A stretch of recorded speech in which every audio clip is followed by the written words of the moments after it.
Hi, good afternoon, dear students. Let's start with the chapter of polynomials. तो बच्चों एक important result से शुरू करते हैं आज। रिजल्ट है कि suppose px is a polynomial with integer coefficients, है ना। आपके पास एक पॉलिनोमियल है जिसके कोफिशिएंट्स इंटीजर हैं और सपोज a और b भी इंटीजर्स हैं। Then a minus b divides p of a minus p of b। ये रिजल्ट ट्रू होता है, इसको ध्यान से देख लीजिए। If px is a polynomial with integer coefficients, polynomial के कोफिशिएंट इंटीजर होने चाहिए और ए और बी खुद इंटीजर्स हैं, तो a minus b will divide p of a minus p of b। ठीक है, तो इसका प्रूफ देख लेते हैं ऐसा क्यों हो रहा है।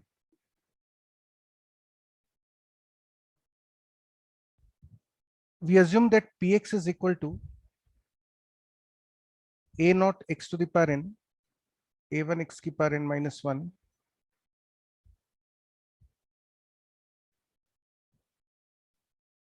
तो px पॉलिनोमियल को ये अज्यूम कर लेते हैं, ठीक है। यहाँ पे हम वापस से ये भी मान के चल रहे हैं कि a naught, a1, a2 and so on up to an are integers. ये सब इंटीजर्स जितने कोएफिशिएंट है सब इंटीजर्स मान लिए। तो p ऑफ a की वैल्यू जो आएगी that will be equal to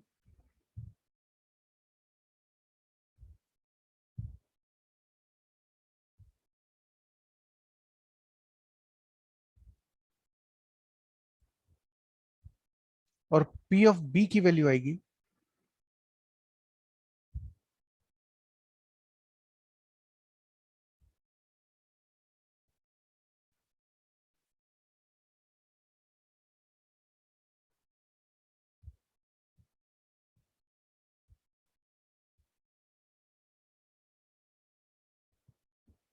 therefore p of a minus p of b becomes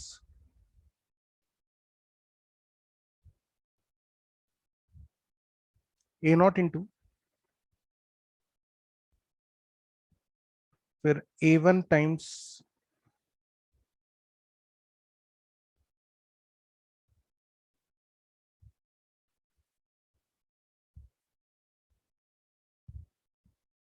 ठीक है, an और an कैंसिल हो जाएंगे। अब आप देख सकते हो लास्ट क्लास में हमने सीखा था कि x माइनस वाई डिवाइड्स, मतलब सॉरी, इसको x minus a divides x to the power n minus a to the power n for every natural number n, है ना। ये हमने लिखा, ये चीज प्रूव करी थी, फैक्टर थ्योरम में भी करी थी और हमने ग्रेटेस्ट इंटीजर के जो क्वेश्चन करे थे उसमें भी हमने इस प्रॉपर्टी का यूज किया था। तो अगर आप उसको ध्यान से देखें तो therefore a minus b divides a n minus b n, है ना। इस वाले टर्म को a माइनस बी डिवाइड करेगा।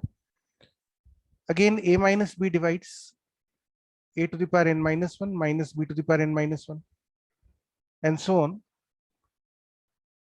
a minus b also divides a minus b. तो आप देख सकते हो a माइनस बी जो है वो इसको भी डिवाइड कर रहा है, इसको भी डिवाइड कर रहा है, सबको डिवाइड कर रहा है। तो from this entire expression I can claim that a minus b divides p of a minus p of b and that completes a proof. तो ये बच्चों इंपॉर्टेंट रिजल्ट है, इसको ध्यान रखिएगा कि यदि px कोई पॉलिनोमियल है with integer coefficients, then for integers a and b, a minus b will divide p of a minus p of b. Let's look at a problem based on this particular concept.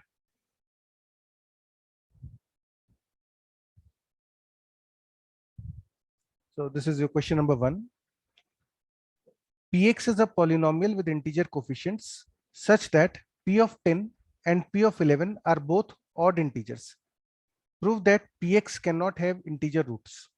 तो बच्चों आपको एक polynomial दिया है px और इससे coefficient जो है वो इंटीजर्स दिए हुए हैं। आपको ये भी दिया हुआ है कि p ऑफ 10 की वैल्यू ऑड इंटीजर है और p ऑफ 11 की वैल्यू भी ऑड इंटीजर है।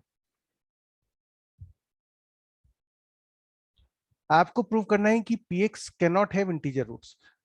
कॉन्ट्रडिक्शन से स्टार्ट करते हैं। We assume that let px equal to 0 has an integer root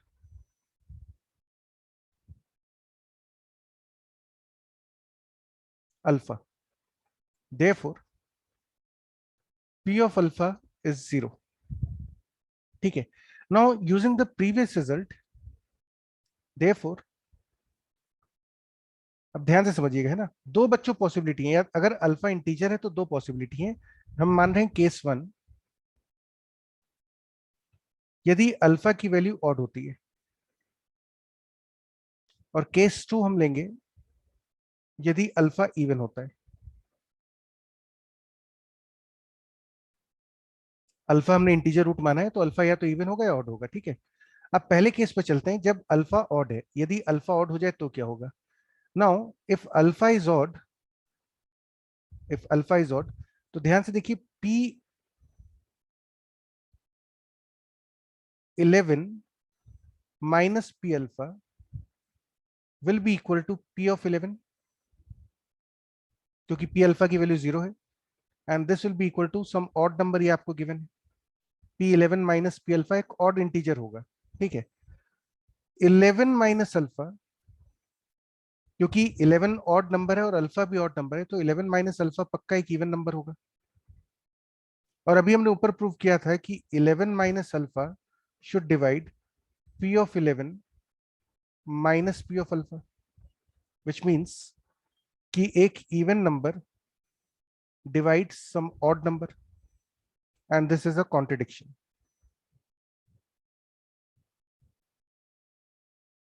ये पॉसिबल नहीं है. Therefore alpha can not be an odd integer. अब चलते हैं केस 2 पे, यदि अल्फा इवन होगा. Now in this case the value of p of 10 minus p of alpha will be equal to p10, and this is equal to some odd number. वापस से आप देखिए, 10 माइनस अल्फा की जो वैल्यू होगी, यदि अल्फा इवन है और 10 भी इवन नंबर है, तो 10 माइनस अल्फा डेफिनेटली एक इवन नंबर होगा. Since 10 minus alpha divides p of 10 minus p alpha, इसका मतलब हो गया कि एक इवन नंबर एक ऑड नंबर को डिवाइड कर रहा है, and this is a contradiction.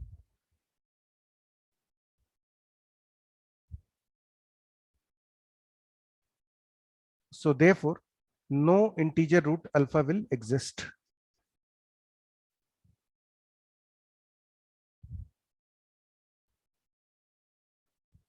कोई भी इंटीजर रूट अल्फा एग्जिस्ट नहीं करेगा. ठीक है.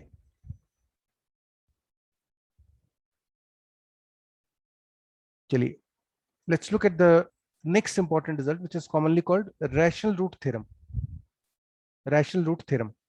रैशनल रूट थ्योरम बच्चों कहता है कि consider a polynomial equation with integer coefficients. एक पॉलिनोमियल इक्वेशन, इसके कोफिशिएंट इंटीजर हैं. ये दोनों थ्योरम जो आपने अभी ऊपर वाली थ्योरम पढ़ी है, ये वाली रिजल्ट, और जो रैशनल रूट थ्योरम है, ये दोनों रिजल्ट जो हैं ये इंटीजर कोफिशिएंट्स वाले पॉलिनोमियल्स पे ही लागू होते हैं. तो ये कहता है कि सपोज आपके पास एक पॉलिनोमियल इक्वेशन है, a n x to the power n plus a n minus one x to the power n minus one and so on up to a not equal to 0, where a i मतलब coefficients, a i belongs to integers. तो आपके पास एक ये polynomial equation है with integer coefficients. अब ये जो रैशनल रूट थ्योरम है, ये कहती है कि if p upon q is a rational root of the equation, यदि p अपॉन q, कोई भी रैशनल नंबर जो होता है वो p बाई q फॉर्म का होता है, तो यदि इस इक्वेशन में कोई रैशनल नंबर रूट है, मतलब p बाई q यदि इस इक्वेशन का रूट है, ध्यान रखिएगा, यदि हम p बाई q को रैशनल नंबर मान रहे हैं, तो हम साथ में एक चीज और मान रहे हैं कि p and q are integers, q is non-zero, and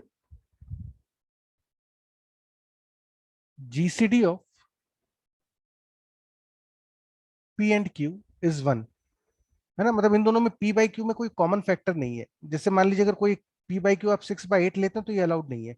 आप इसको सिंपलेस्ट फॉर्म में लिखिए, कैंसिल करने के बाद लिखिए 3/4. अब ये 3 और 4 जो है ये रिलेटिवली प्राइम नंबर्स हो गए, तो ये चीज एक्सेप्टेबल है ना. तो यदि p बाई क्यू उसका कोई रैशनल रूट है, तो बच्चों ये जरूरी होता है कि जो न्यूमरेटर है रैशनल नंबर का p, it will divide the constant term of the polynomial equation. p will divide a naught and the denominator q will divide a n. Denominator जो है वो लीडिंग कोफिशिएंट को डिवाइड करेगा और जो numerator है वो कांस्टेंट टर्म को डिवाइड करेगा, ऐसा जरूरी होता है। जैसे फॉर एग्जांपल मान लीजिए अगर हम देखें कि कोई इक्वेशन है x cube minus 6x square plus 11x minus 6 equal to 0। जैसे आप मान लीजिए आपके पास ये इक्वेशन है और हम आपसे बोलते हैं कि इस इक्वेशन का एक रैशनल रूट है p बाई क्यू टाइप का, तो यहां से दो चीजें कंपलसरी हो जाती हैं कि एक तो ये जो न्यूमरेटर है p डिवाइड्स 6, न्यूमरेटर जो है वो 6 को डिवाइड करेगा कांस्टेंट टर्म को। अगर 6 को डिवाइड कर रहा है तो माइनस 6 को भी डिवाइड कर रहा होगा, तो p divide 6 and q divides the leading coefficient 1। और इनफैक्ट इस इक्वेशन के जब आप रूट्स निकालेंगे तो इस इक्वेशन के रूट्स आते हैं 1, 2 और 3। और आप देख सकते हो कि इन तीनों रूट्स में पहले वाले रूट में p की वैल्यू है 1 और q की वैल्यू भी है 1। सेकेंड वाले रूट में p की वैल्यू है 2, q की वैल्यू है 1, क्योंकि रूट को हम p बाई क्यू फॉर्म में मान रहे हैं। तीसरे रूट में p की वैल्यू है 3 और q की वैल्यू है 1। और आप देख सकते हैं p की ये जो तीनों वैल्यूज है 1, 2 एंड 3, ये तीनों वैल्यूज 6 को डिवाइड कर रही हैं। q की एक ही वैल्यू पॉसिबल थी 1, और 1 जो है वो 1 को डिवाइड कर रहा है। वैसे भी इस इंफॉर्मेशन से आप आइडिया ले सकते हैं कि 1 यदि q जो है if q divides 1, that means the possible value of q can be 1 और -1 ओनली। 1 को सिर्फ दो ही नंबर डिवाइड कर सकते हैं, या तो 1 खुद या -1। तो ये भी जाहिर थी कि q की वैल्यू 1 या -1 ही होगी। p की वैल्यू इनमें से कुछ भी हो सकती थी। 6 के जितने भी फैक्टर्स हैं वो आप लिख लीजिए, 1, 2, 3, -1, -2, -3, क्यों ये p की सारी वैल्यूज ये हो सकती थी, इनमें से कोई एक वैल्यू p की हो सकती है। आप देखोगे 1, 2, 3 हो रही है, 1 हो गई, 2 हो गई, 3 हो गई, और q की वैल्यू आपकी 1 हो रही है। तो this is a very significant theorem, जहां पे आपको रूट्स, कभी कभी ऐसा होता है ना क्यूबिक इक्वेशन के रूट्स गेस करने हैं, या फोर्थ डिग्री इक्वेशन के रूट आपको गेस करने पड़ते हैं, हिट एंड ट्रायल लगाते हैं। तो ये हिट एंड ट्रायल थोड़ा सा इंटेलिजेंट करा जा सकता है कि अगर कोई रैशनल रूट है p बाई क्यू फॉर्म का, तो p जो है न्यूमरेटर जो है वो कांस्टेंट टर्म का फैक्टर होता है और डिनोमिनेटर जो है वो लीडिंग कोफिशिएंट का फैक्टर होता है। एक बार इसका जल्दी से प्रूफ भी देख लेते हैं। लेट्स प्रूव दिस रिजल्ट,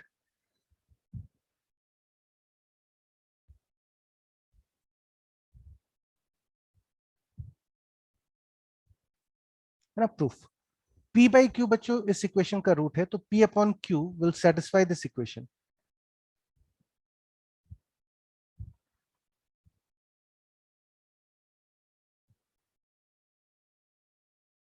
है ना। आप देखोगे p बाई q यदि इस इक्वेशन का रूट है तो p अपॉन q इस इक्वेशन को सेटिस्फाई करेगा।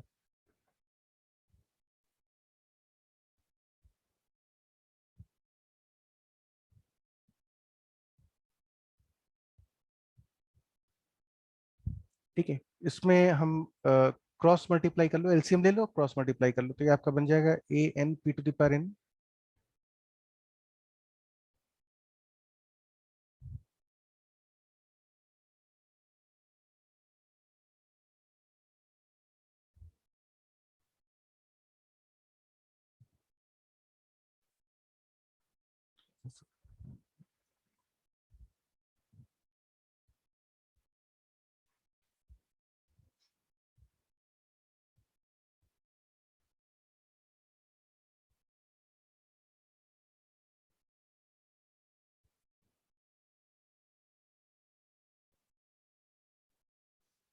आपके पास ये कंडीशन आ जाएगी, पूरे में एलसीएम ले लिया हमने लेफ्ट साइड में, क्यू टू द सर वो पावर एन। हाँ q to the power n होगा वो ए नॉट के साथ। हाँ, क्यू की पावर एन। ठीक है, अच्छा अब ध्यान से देखना। Now what I do is, मैं बच्चों इस a n p to the power n को राइट साइड पे भेज रहा हूँ। इस ए एन पी एन को आप राइट साइड पे भेज दीजिए, तो आपके पास आ जाएगा minus times a n p n is equal to, ये जो बचा हुआ टर्म है इसमें से क्यू कॉमन ले लो।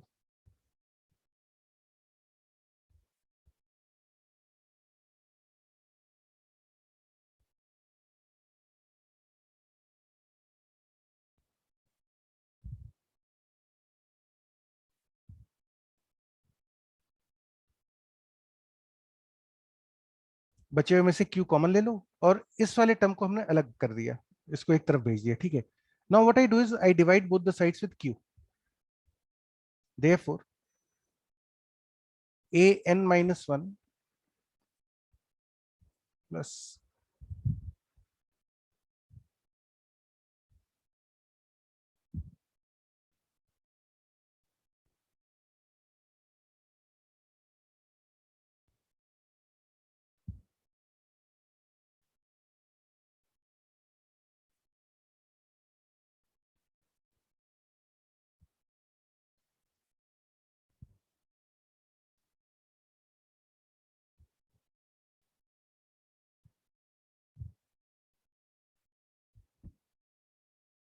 तो आपके पास ये फॉर्म आ जाएगी।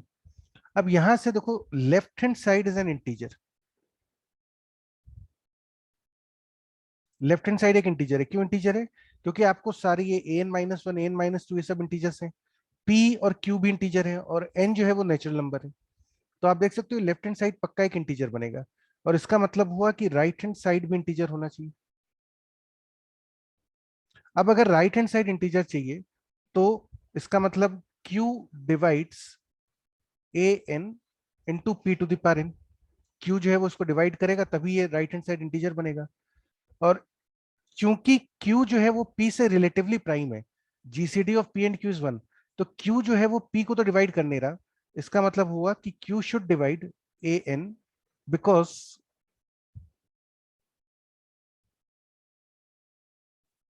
GCD of p and q is 1। p और q एक दूसरे को डिवाइड नहीं करेंगे। इसका मतलब अगर q इस एक्सप्रेशन को डिवाइड कर रहा है तो q शुड डिवाइड an। तो ये आपने प्रूव करना था कि जो डिनोमिनेटर है that will divide the leading coefficient an। By the same approach, similarly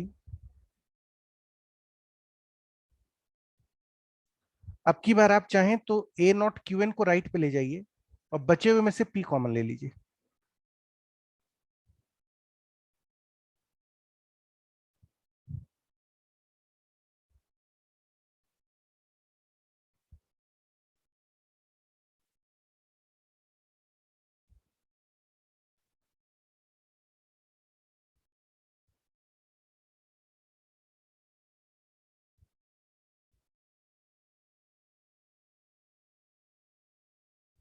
चलो इसको p से बच्चों डिवाइड भी कर देते हैं यहीं पे।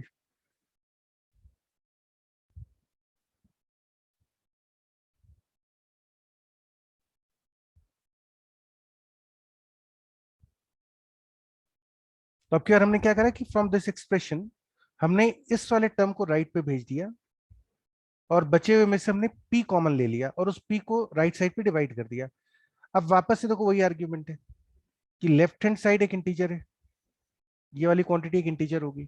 इसका मतलब हुआ कि राइट हैंड साइड इंटीजर होना चाहिए, और राइट हैंड साइड इंटीजर होने का मतलब हुआ कि p divides a naught into q to the power n। लेकिन p और q तो रिलेटिवली प्राइम है, मतलब p जो है वो q की किसी पावर को डिवाइड नहीं कर पाएगा, इनमें HCF 1 ही है। तो इसका मतलब हुआ कि p divides a not, and that completes the proof. तो ये रैशनल रूट थ्योरम कहलाती है, इट्स इंपॉर्टेंट थ्योरम। और जनरली इसका यूज कहाँ पे होता है? जहां पर आपको किसी भी third degree, fourth degree, fifth degree equation में रूट गेस करने हो। रूट्स गेस करने के दो तीन कारण हो सकते हैं। पहला कारण हो सकता है कि आप रूट इसीलिए गेस कर रहे हैं क्योंकि आपको रूट चाहिए, और दूसरा रीजन होता है कि आपको फैक्टराइज करना हो, क्योंकि अगर किसी भी इक्वेशन के रूट्स अल्फा बीटा गामा है तो by fundamental theorem of algebra हम उसको फैक्टराइज कर सकते हैं as a into x minus alpha x minus beta into x minus gamma. तो फैक्टराइज करने के लिए और रूट्स ढूंढने के लिए आप रैशनल रूट थ्योरम का इस्तेमाल कर सकते हैं। जैसे let's look at this problem number 2, एक सिंपल सा क्वेश्चन और देख लेते हैं इसके ऊपर।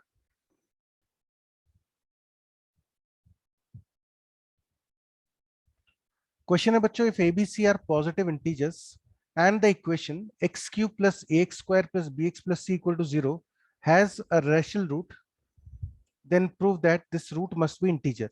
क्वेश्चन ध्यान से समझिएगा। क्वेश्चन कह रहा है कि यदि इस इक्वेशन के रूट्स रैशनल हुए, यदि रैशनल हुए तो वो रैशनल रूट जो होगा वो पक्का इंटीजर ही होगा, वो फ्रैक्शनल नहीं हो सकता। फिर अगर या तो इस इक्वेशन में रैशनल रूट है ही नहीं, और अगर रैशनल रूट्स हैं तो फिर वो रैशनल रूट इंटीजर ही होंगे, ये जरूरी है। You have to prove this. ठीक है, तो हम अज्यूम कर लेते हैं कि let rational root be p by Q.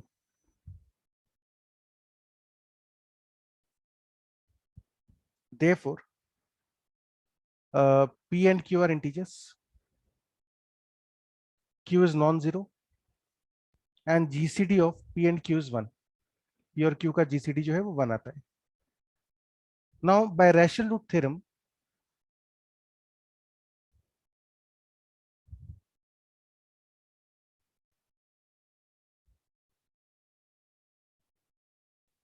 अब बच्चों अगर आपको प्रूव करना है कि ये रूट जो है ये रैशनल है, तो इसका मतलब हम डिनोमिनेटर पे फोकस करते हैं कि q डिवाइड्स 1. एक्स क्यूब के कोफिशिएंट को, लीडिंग कोफिशिएंट को डिनोमिनेटर डिवाइड करता है, तो q शुड डिवाइड 1. और इसका मतलब q जो है वो 1 का फैक्टर है, 1 का डिवाइजर है. सो therefore the value of q can be 1 और q कैन बी -1. अब अगर आप q की वैल्यू 1 लेते हैं तो इसका मतलब x की वैल्यू, जो रैशनल रूट है इसका मतलब अगर हम रूट की बात करें तो root is equal to p by q. तो या तो रूट p आएगा या फिर रूट की वैल्यू, अगर आप q को -1 लेंगे तो यहाँ -1 रख दीजिए, you get root is equal to -p, and this implies that root is an integer. क्योंकि p इंटीजर है तो रूट जो है वो इंटीजर होगा. यदि रैशनल है तो रूट का इंटीजर होना जरूरी है. और ये इनफैक्ट हमेशा ट्रू होता है जब भी किसी पॉलिनोमियल इक्वेशन में लीडिंग कोएफिशिएंट 1 हो. यदि किसी भी पॉलिनोमियल इक्वेशन का लीडिंग कोएफिशिएंट 1 होता हो तो q हमेशा लीडिंग कोएफिशिएंट को डिवाइड करेगा. अगर लीडिंग कोएफिशिएंट बच्चों 1 है तो इसका मतलब q की वैल्यू +1 या -1 ही होगी. और यदि q की वैल्यू +1 या -1 है तो फिर p बाई क्यू पक्का एक इंटीजर होगा. ठीक है, तो ये रिजल्ट जो है this is a direct, this is generally called integer root theorem बोलते हैं इसको. हालांकि कोई ज्यादा यूज नहीं होता, लेकिन this is commonly called integer root theorem. कि किसी भी पॉलिनोमियल इक्वेशन के सारे कोफिशिएंट्स इंटीजर हों और लीडिंग कोफिशिएंट 1 हो, तो यदि इस इक्वेशन का रैशनल रूट है तो फिर उसका इंटीजर होना जरूरी है. बहुत ज्यादा सिग्निफिकेंट थ्योरम नहीं है, रैशनल रूट थ्योरम ज्यादा काम आती है और उससे आप 2 मिनट में इसको डिराइव भी कर सकते हो. ठीक है, तो यहां तक बच्चों एक बार देख लीजिए. कोई डाउट है किसी को तो पूछ लो, समझ में आ गया हो तो टाइप यस.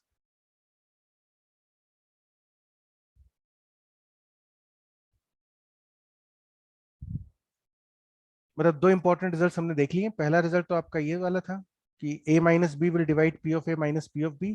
दूसरा रिजल्ट हमने देखा था आपका रैशनल रूट थ्योरम, उसका प्रूफ, और हमने किस तरह से उसकी हेल्प से इंटीजर रूट थ्योरम डिराइव करी. तो कोई डाउट है किसी को तो पूछ लो, समझ में आ गया हो तो type yes.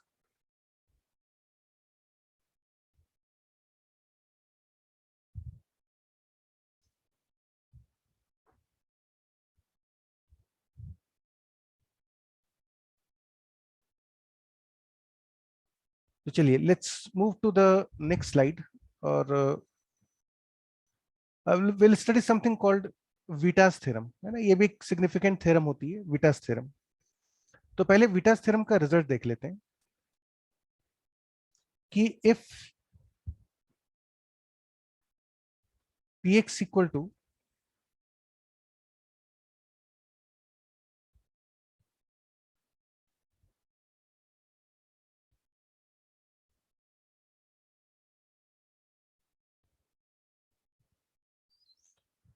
px equal to a naught x to the power n plus a1 x to the power n minus 1 and so on is a polynomial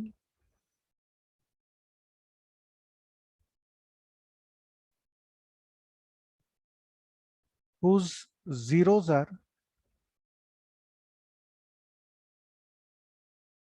alpha 1, alpha 2, alpha 3 up to alpha n. ध्यान रखिएगा bye fundamental theorem of algebra nth degree equation के n roots ही हो सकते हैं. तो suppose इस equation के ये रूट्स हैं. अब ये रूट्स रियल भी हो सकते हैं, इमेजिनरी भी हो सकते हैं, उससे कोई फर्क नहीं पड़ता. तो मैं लिख देता हूं alpha i belongs to the set of complex numbers. Real numbers हो गया तो भी कॉम्प्लेक्स नंबर में वैलिड होगा, और इमेजिनरी हुआ आयोटा के टर्म्स में तो भी मुझे कोई दिक्कत नहीं है. इस पॉलिनोमियल इक्वेशन के ये जीरोज हैं, alpha 1, alpha 2, alpha 3 up to alpha n. ऐसा भी बच्चा हो सकता है कि इनमें से कुछ रूट्स रिपीट करते हैं. कोई रूट की मल्टीप्लिसिटी ज्यादा हो गई, 2 बार आ गया, 3 बार आ गया रूट, तो वो भी अलाउड है इसके अंदर. मल्टीप्लिसिटी एक से ज्यादा हो सकती है.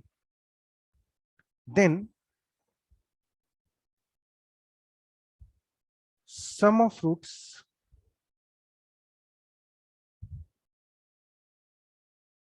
taken k at a time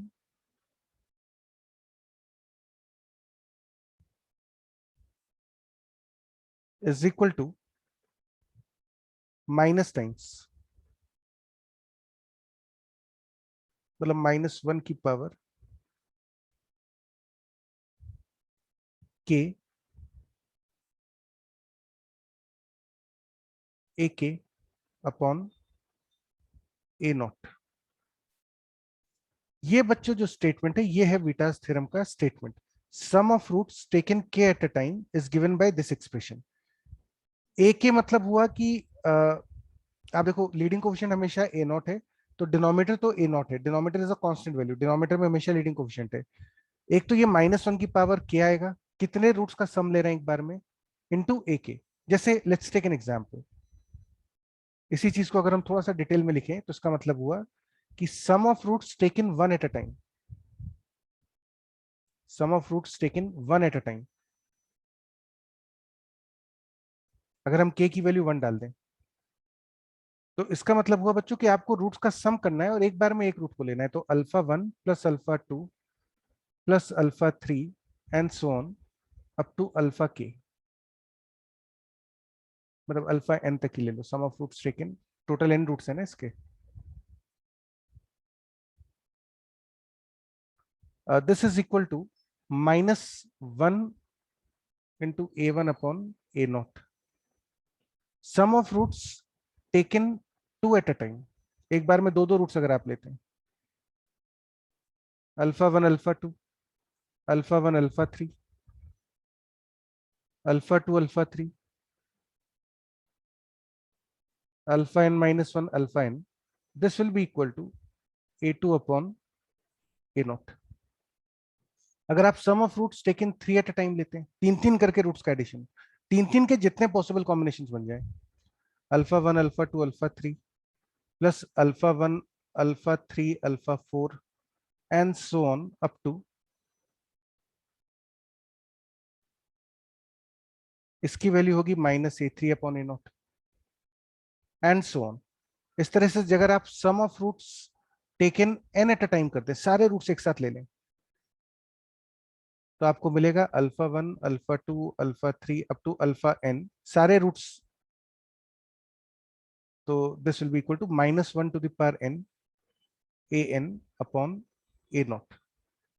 ध्यान रखिएगा इस पहली वाली सीरीज में there will be NC1 terms, क्योंकि आप रूट्स एक एक करके रूट ले रहे हैं। एक एक करके कितने तरह से n रूट्स हैं टोटल, तो एक एक करके कितने तरह से आप इन एडिशंस को बना सकते हैं, NC1। सेकेंड वाली सीरीज में there are NC2 number of terms, third series में there are NC3 number of terms, ठीक है, एंड सो ऑन। लास्ट वाले में there is only one term, NCN terms. जैसे एक और एग्जांपल देखिए,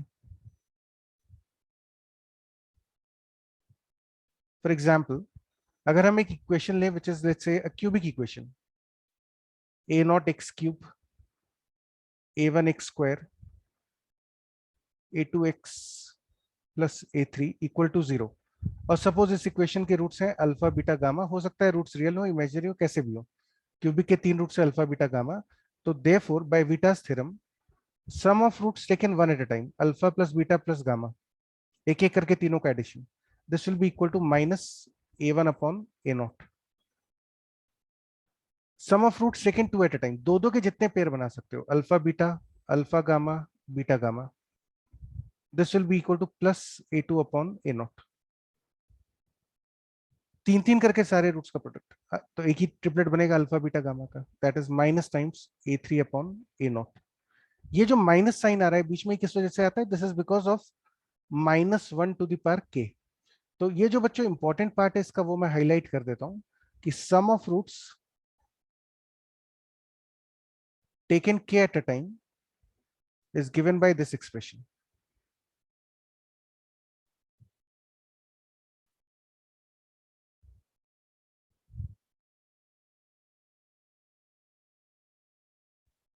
ये इंपॉर्टेंट चीज है इसमें। तो ये जो -1 की पावर k लिखा हुआ है ना, इसकी वजह से ये आपको प्लस माइनस साइन दिख रहे हैं। एक और देख लीजिए, लेट्स से अगर आपके पास कोई 4 डिग्री इक्वेशन हो,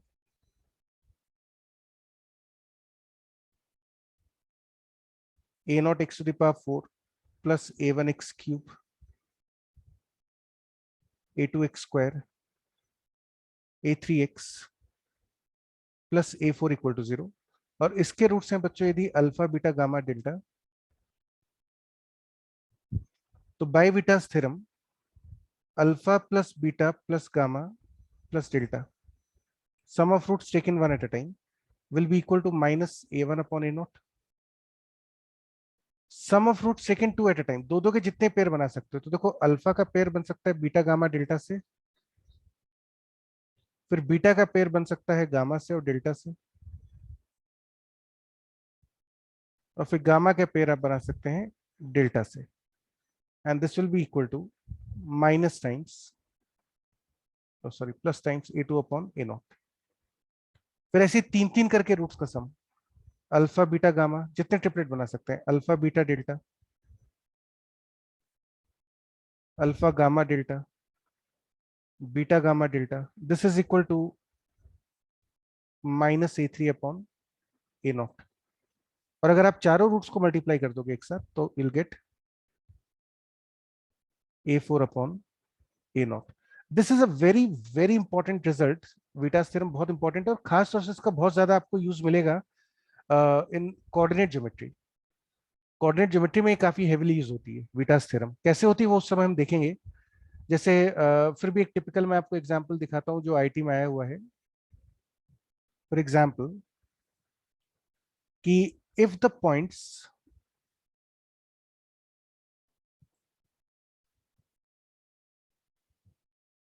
M I comma one upon M आई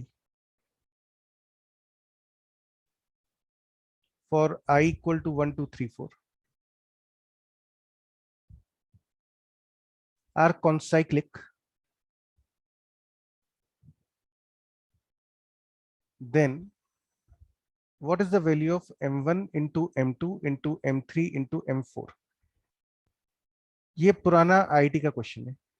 अब वैसे क्वेश्चन है कोऑर्डिनेट ज्योमेट्री का, लेकिन this is a typical problem जहां पे आपको विटास थ्योरम का यूज करना है। तो कैसे यूज करोगे देखो, हम अज्यूम कर लेते हैं कि लेट से the points let M I comma one upon M I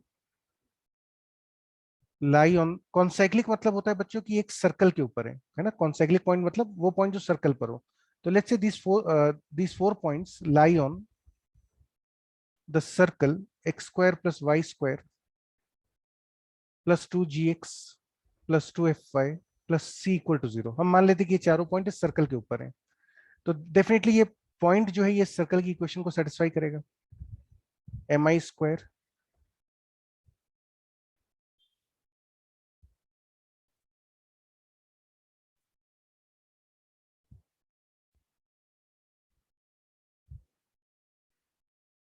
this value will be 0, which implies mi to the power 4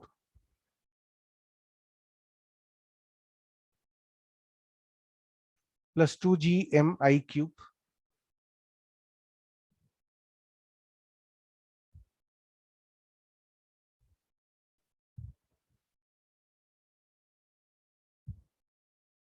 है ना। ये कंडीशन बच्चों आ जाएगी अगर M I comma one upon M I circle पर है, तो ये कंडीशन ट्रू होगी। And this condition will be true for M I equal to M one, M two, M three और एम फोर। इन चारों के लिए ये कंडीशन ट्रू होगी। अगर आप आई की जगह वन डाल देंगे, टू डाल देंगे, थ्री डाल देंगे, फोर डाल देंगे, तो सबके लिए वैल्यू ट्रू है। नाउ दैट मीन्स, इसका मतलब क्या हुआ? इसका मतलब हुआ कि therefore m1 m2 m3 m4 जो है वो इस 4 डिग्री इक्वेशन के रूट्स है। m1 m2 m3 m4 are the roots of this equation. So therefore by Vieta's theorem product of roots m1 m2 m3 m4 will be equal to 1। 1, and that is the answer. तो ये जो part है Vieta's theorem का ये बहुत important है भाई। Stand alone question तो आएगा ही आएगा, क्वाड्रेटिक इक्वेशन या पॉलिनोमियल के साथ तो ये क्वेश्चन आते ही हैं इस पर, लेकिन इससे ज्यादा इसका इंटरेस्टिंग यूज होता है ट्रिग्नोमेट्री में, बहुत यूज होता है ये विटास थ्योरम आपका। और आपका रेशियो प्रोपोर्शन वो ट्रिग्नोमेट्री में बहुत जगह यूज होगा। कोऑर्डिनेट ज्योमेट्री में काफी यूज है इसका, ठीक है। तो इस चीज का ध्यान रखिएगा, this is a very significant result. और मेन चीज ये ध्यान रखिएगा, sum of roots taken K at a time is given by -1 to the power K into A K upon a not, ठीक है। चलिए एक बच्चों इंपॉर्टेंट चीज मैं लिखवा दूं आपको यहाँ पे। सर ये हाँ जो बेटा, सेकंड एग्जांपल था ना आपने, हाँ मतलब जिसमें 4 रूट्स है अल्फा बीटा गामा, इसमें ये जो फर्स्ट वाली टर्म है इसमें -1 थोड़ी ना आएगा, -1 थोड़ी ना, के की वैल्यू 4 है ना, बेटा के का मतलब क्या होता है? कितने रूट्स। तो कितने कितने रूट्स का सम लिया है हमने? अच्छा ऐसे 1 1, अच्छा ऐसे, हाँ अच्छा, एक बच्चे ये इंपॉर्टेंट रिजल्ट ध्यान रखिएगा, this is very useful result, ये बिल्कुल टफ क्वेश्चंस में यूज होता है ना, तो it's a very important result.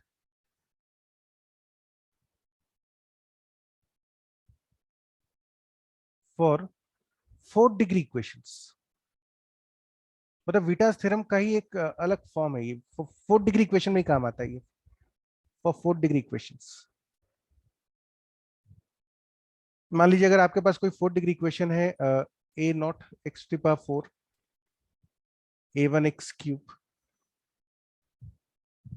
a2 x² a3 x plus a4 equal to 0, और सपोज इसके 4 रूट्स हैं आपके पास, alpha, beta, gamma and delta, ठीक है।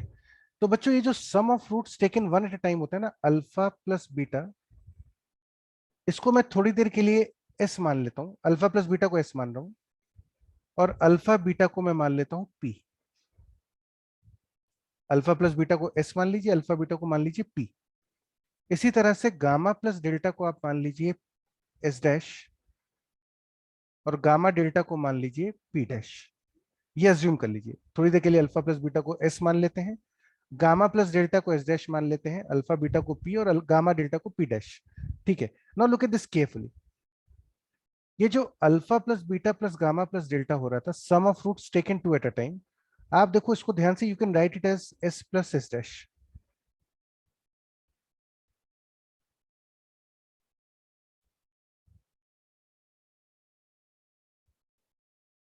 है ना। Sum of roots taken one at a time, alpha plus beta plus gamma plus delta को आप लिख सकते हैं एस प्लस एस डैश। इसी तरह से sum of roots taken 2 at a time, अब ध्यान से देखिएगा, sum of roots taken 2 at a time, look at this carefully, sum of root second two at a time में आपको टोटल 4c2 6 टर्म्स मिलने चाहिए, 4c2 नंबर ऑफ टर्म्स आने चाहिए। तो इसको ध्यान से देखिए, अगर बच्चों आप इसको लिखोगे alpha plus beta into gamma plus delta, तो आपको क्या क्या मिल जाएगा, आपको टोटल 4 टर्म्स मिल जाएंगे, alpha gamma plus alpha delta plus beta gamma plus beta delta. इसमें क्या चीज नहीं मिलेगी, एक तो चूंकि अल्फा और alpha beta, beta alpha beta नहीं मिलेगा आपको, तो वो अलग से गामा जोड़, delta. Gamma delta. Gamma delta भी नहीं मिलेगा। So this will be equal to actually S into S dash plus P plus P dash. Now again, sum of roots taken 3 at a time. Sum of roots taken 3 at a time. तो देखिए उसको आप ऐसा लिख सकते हैं, alpha beta into gamma plus delta plus gamma delta into alpha plus beta, which is same as S P dash plus S dash P. And again the sum of roots taken 4 at a time, इसको आप लिख सकते हो p into P dash. तो 4 roots अगर हो alpha beta gamma delta, तो ये जो रिजल्ट है ना आपका, कि सब चीजों को हमने एस एस डैश पी और पी डैश के टर्म्स में लिख दिया, ये रिजल्ट बच्चों काफी यूजफुल होता है। खास तौर से कई बार एग्जामिनर इस तरह से क्वेश्चन दे देते हैं, अभी हम एग्जाम्पल में देखेंगे भी उसको, कि एक 4 डिग्री इक्वेशन में कोई 2 रूट्स का सम 2 के बराबर है, the sum of 2 of the roots is 2, 2 roots का सम 2 है, कौन से 2 का है वो आपको नहीं बताया, आपको सिर्फ ये बताया कि 2 रूट्स का सम 2 है, तो या फिर 2 रूट्स का प्रोडक्ट जो है वो 4 है। तो इस तरह के जो क्वेश्चंस होते हैं ना, जहां पे आपको 2 रूट्स का सम दे दिया जाए या 2 रूट्स का प्रोडक्ट दे दिया जाए 4 डिग्री इक्वेशन में, वहां पे ये वाली स्ट्रेटेजी बहुत काम की होती है, कि आप सब कुछ विटास थ्योरम के ये जो चारों रिजल्ट हैं इनको एस एस डैश पी और पी डैश में कन्वर्ट कर लीजिए, क्वेश्चंस में अभी और क्लियर हो जाएगा, है ना। तो ये बच्चों ध्यान रखना, ये इंपॉर्टेंट चीज है, ये 4 डिग्री के लिए ही होता है, मतलब 4 डिग्री में ही इस तरह के क्वेश्चंस बनते हैं। तो now let's look at some good questions based on Vieta's theorem. इसके ऊपर कुछ क्वेश्चंस देखते हैं हम लोग।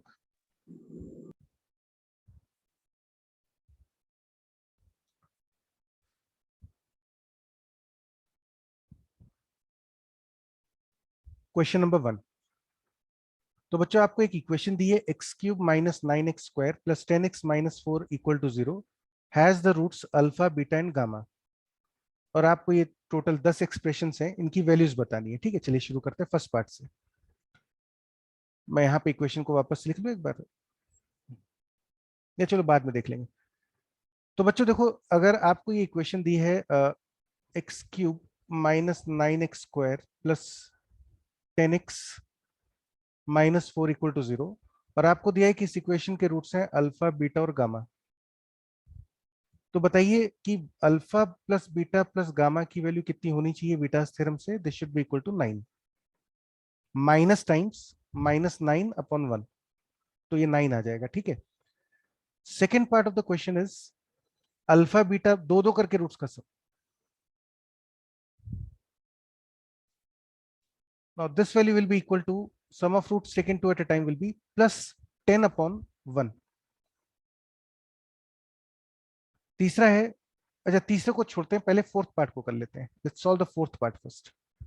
Alpha beta gamma, the value of alpha beta gamma from Vieta's theorem will be 4। अब चलते हैं थर्ड पार्ट पर। थर्ड पार्ट में बच्चों आपसे पूछा है 1/अल्फा 1/बीटा प्लस 1/गामा।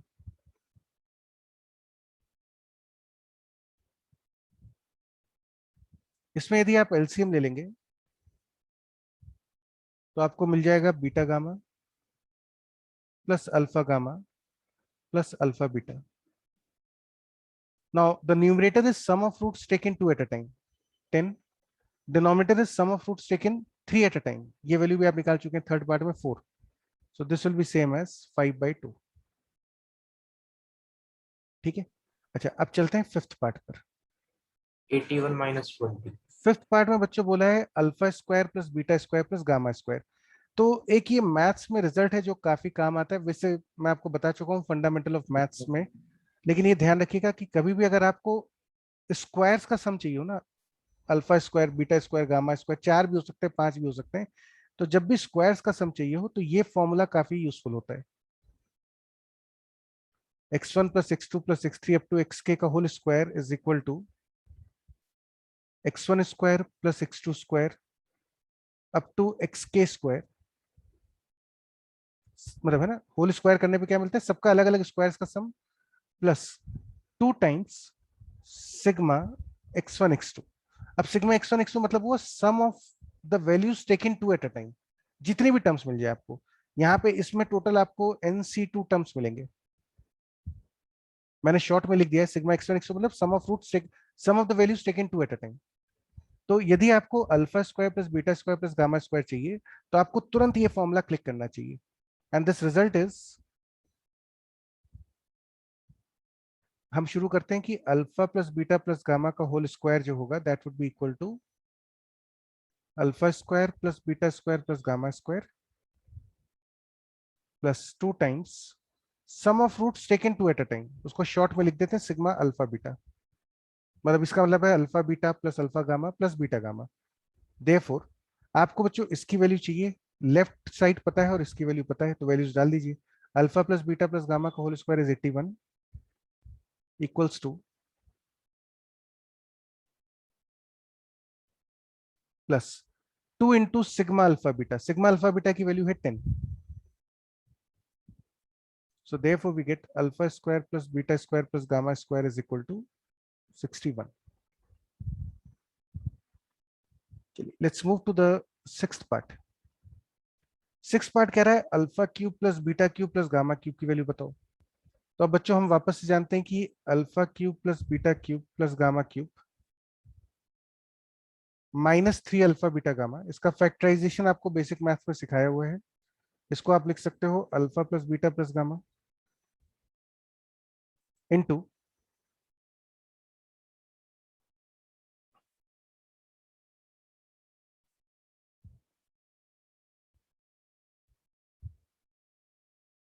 यही होता है ना इसका फैक्टराइजेशन। सही लिखा है गलत है? शायद हाफ भी आता शायद। नहीं, इसमें हाफ नहीं आता, वो तो तब जब आप इसको alpha minus beta whole square plus beta minus gamma whole square लिखोगे तब आता है। तो ये बच्चों फैक्टराइजेशन हमको पता है ना, तो बस अब वैल्यूज डाल दीजिए यहाँ पे, आपको सबकी वैल्यूज पता है। आपको इसकी वैल्यू चाहिए, अल्फा बीटा गामा आपको पता है, मैं इसकी वैल्यू एक्स मान लेता हूँ, -3 टाइम्स अल्फा बीटा गामा आप निकाल चुके हैं 4 is equal to alpha plus beta plus gamma आप निकाल चुके हो 9, alpha square plus beta square plus gamma square आप निकाल चुके हो 61, अल्फा बीटा ये भी आप निकाल चुके हैं 10। So therefore the value of x becomes, this is 51 into 9, 459, 51 into 9 मतलब 459 माइनस 12 उधर जाके प्लस 12 हो जाएगा, तो 459 प्लस 12 471, तो आपको वैल्यू मिल गई 471। बेसिक फैक्टराइजेशन है। हालांकि यहाँ पे एक चीज जो मैं डिस्कस करना चाहता हूँ जो वापस इंपॉर्टेंट है वो है कि इस तरह के क्वेश्चन में there was a very interesting contribution by Newton. Newton ने बच्चों एक बहुत इंटरेस्टिंग कंट्रीब्यूशन दिया था यहाँ पे। वो मेथड कभी टाइम मिला तो मैं आपको डिटेल में बता दूंगा वापस से, लेकिन एक बेसिक आइडिया जो न्यूटन का था वो डिस्कस कर लेते हैं क्योंकि ये कई बार क्वेश्चंस में काम आ जाता है। तो Newton's contribution,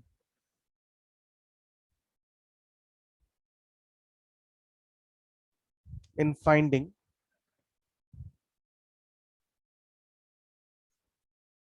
the sum of integer powers of roots।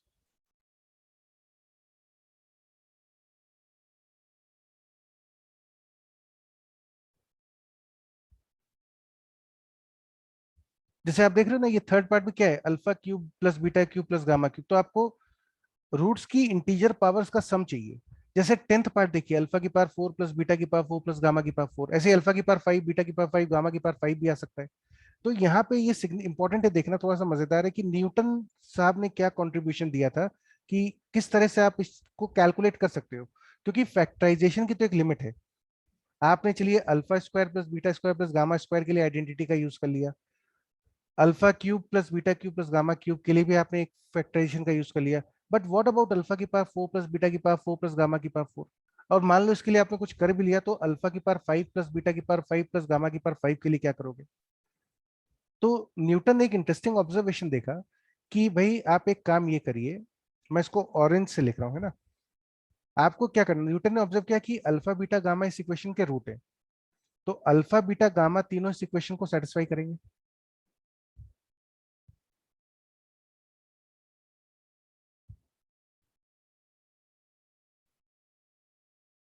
ठीक है, बीटा भी इसको सेटिस्फाई करेगा,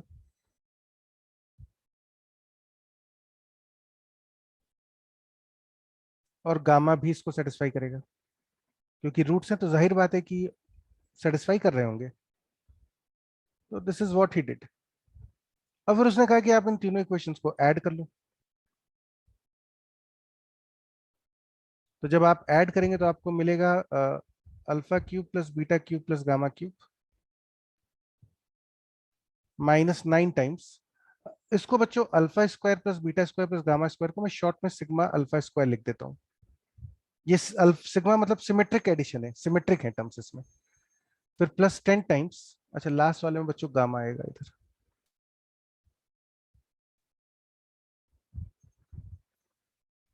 प्लस 10 टाइम्स सिग्मा अल्फा -12, इसकी वैल्यू 0 होनी चाहिए।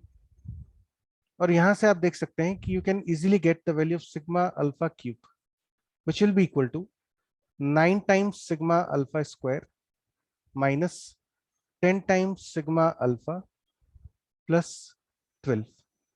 और ये ऑलरेडी हमने देखो यही चीज कैलकुलेट करी थी ना, 9 टाइम्स सिग्मा अल्फा स्क्वायर, तो this is 9 times 61 minus 10 into sigma alpha की वैल्यू थी 9, तो ये हो जाएगा -9 इंटू 10 प्लस 12।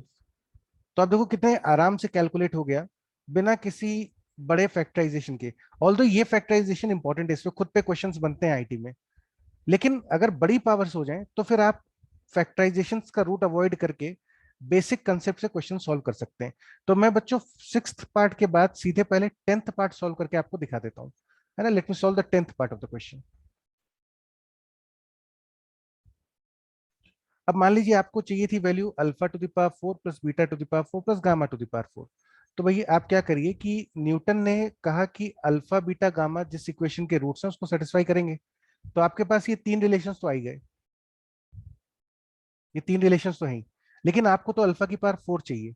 तो what you should do is, इस पहले वाली इक्वेशन को, इस इक्वेशन को आप दोनों तरफ अल्फा से मल्टीप्लाई कर दो। क्यों कर रहे हैं? क्योंकि अल्फा की पावर 4 बनाना है आपको। तो alpha to the power 4 minus 9 alpha cube plus 10 alpha square minus 4 alpha should be 0। इसी तरह से सेकेंड इक्वेशन को दोनों तरफ बीटा से मल्टीप्लाई कर लो।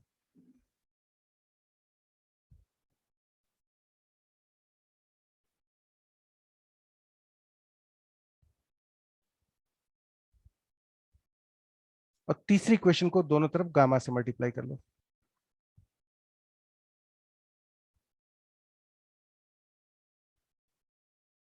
This should be 0। ठीक है, अब फिर से तीनों को ऐड कर लो।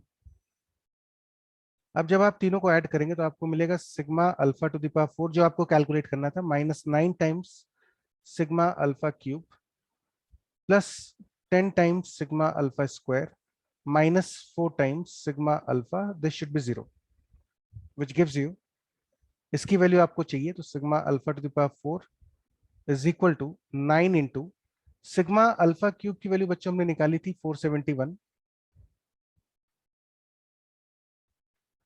Minus 10 into sigma alpha square की वैल्यू आपने निकाली थी 61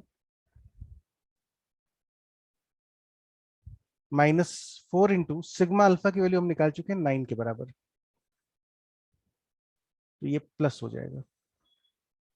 अब इसको बस सिंप्लीफाई कर लो तो जो भी वैल्यू आती है that is the answer for the 10th part of the question. तो ये जो न्यूटन का ऑब्जर्वेशन है ये काफी मजेदार है और ये कई बार आईटी के क्वेश्चन में यूज करवाया है इन्होंने, है ना। क्योंकि मतलब आईटी का फंडा सीधा ही कि आपको कितनी अच्छी एजुकेशन है आपकी, आपने किताबें कितनी, देखो अच्छी किताबें पढ़ने से जो नॉलेज मिलती है, कोचिंग उसका कोई सब्सटीट्यूशन नहीं होती। भाई कोचिंग में तो हम आपको मशीनी तरह से पढ़ा देते हैं कि हाँ ठीक है ऐसा ऐसा करना है। जब आप बुक्स पढ़ते हैं, अच्छी बुक्स पढ़ते हैं, अच्छे ऑथर्स पढ़ते हैं, और ये हैबिट अब 12th में नहीं पड़ती, ये हैबिट पड़ती है 8th 9th क्लास से। हालांकि आजकल पेरेंट्स का अप्रोच थोड़ा अलग है, मतलब they generally prefer the coachings क्योंकि शॉर्टकट चाहिए सबको, लेकिन वो लॉन्ग टर्म में नुकसानदायक हो जाता है। तो this was the contribution of Newton in finding the sum of integer powers of roots. और बहुत लॉजिकल बात थी उनकी कि आपका रूट जो है वो इक्वेशन को सेटिस्फाई करेगा, तो इक्वेशन में रूट को डाल दीजिए। अब मान लीजिए अगर आपको अल्फा टू द पावर 5 का समेशन चाहिए तो आप पहली इक्वेशन को अल्फा स्क्वायर से मल्टीप्लाई कर दो तो अल्फा टू द पावर 5 बन जाएगा। ठीक है, तो that's how you can keep on calculating the sum of integer powers of roots to any extent, कोई दिक्कत नहीं है। अच्छा, इसके बाद बच्चों चलते हैं 7th पार्ट पे, है ना। 1 by alpha square plus 1 by beta square plus 1 by gamma square. अब फिर एक मैं इंपॉर्टेंट चीज डिस्कस करना चाह रहा हूं यहाँ पे, and this is again important, and this is called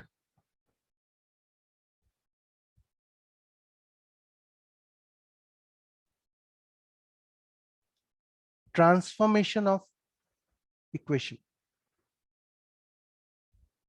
transformation of equation, है ना। इसका फंडा ध्यान से देखना कैसे यूज करते हैं इसको। इसमें कोई फॉर्मूला नहीं है, आपको समझ में, कंसेप्ट समझ में आना चाहिए। जैसे बच्चों मान लो आपको मैंने एक इक्वेशन दी,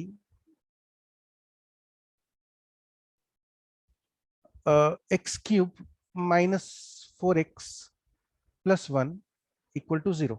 मैंने आपको इक्वेशन दे दी और इस इक्वेशन के तीन रूट्स हैं alpha beta gamma.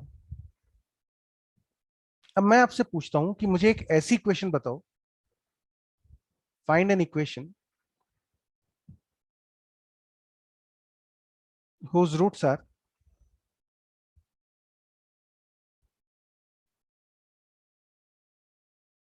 suppose 3 alpha 3 beta and 3 gamma. मैंने आपसे पूछा मुझे एक ऐसी इक्वेशन बताओ जिसके रूट्स हैं 3 अल्फा 3 बीटा 3 गामा।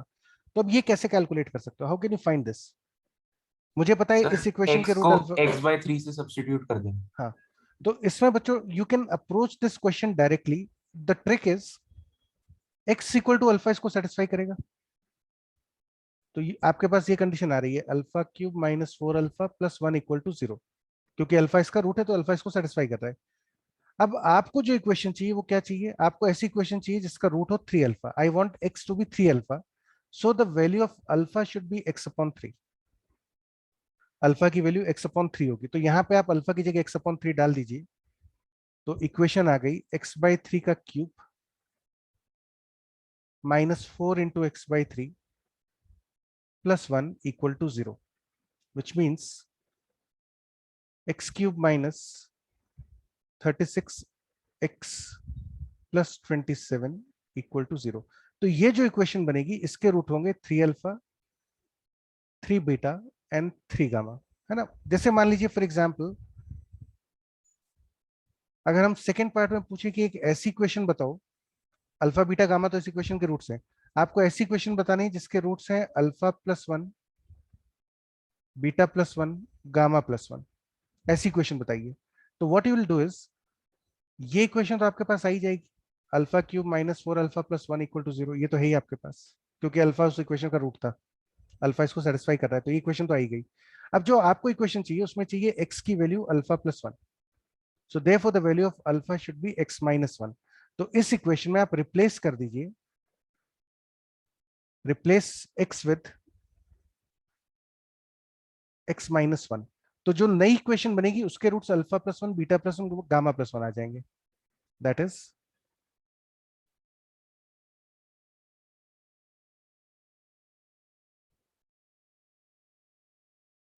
इस इक्वेशन के रूट्स होंगे अल्फा +1, बीटा +1 और गामा +1। जैसे फॉर एग्जाम्पल अगर हम आपको बोलें कि एक ऐसी इक्वेशन बताओ जिसके रूट्स हैं 1/अल्फा, 1/बीटा, 1/गामा, इस इक्वेशन के रूट अल्फा बीटा गामा है, तो ऐसी इक्वेशन बताइए जिसके रूट्स है 1/अल्फा, 1/बीटा, 1/गामा। तो what you can do is one replace by x. x with 1/x। क्यों करोगे ऐसा, क्योंकि फिर से वही लॉजिक वही है कि अल्फा क्यूब -4 अल्फा +1 0 के बराबर होगा, क्योंकि अल्फा इस इक्वेशन का रूट है, तो ये कंडीशन तो ट्रू होगी। और इसका मतलब आपको जो x की वैल्यू चाहिए वो है 1/अल्फा, so the value of alpha should be 1/x। तो यहाँ पे आप अल्फा की वैल्यू 1/x डाल दीजिए,